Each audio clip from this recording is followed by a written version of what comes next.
Hello and welcome back to our channel. Today's video I'm going to show you how you can open a Halifax account online. So first thing first, on your browser type in Halifax sign up, then select open a bank account online. In this section, you have to scroll all the way below until you reach the section of basic account.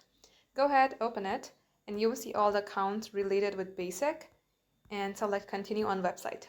If you would like to open any other account like current account or another, you may go ahead and choose it as you reach onto the official website. Now, if you would like to open a basic account, you will see a page like this.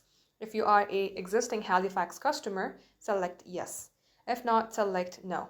Now, for this question, do you already have a UK current account? Select no or yes according to your preferences. Likewise, follow the on-screen prompt like typing a sort code, account number, and select if this is going to be your main account, and so on and so forth. You have to fill in all the form until you reach at the end section where you might be required to upload any documents or the document number like your citizenship or passport number.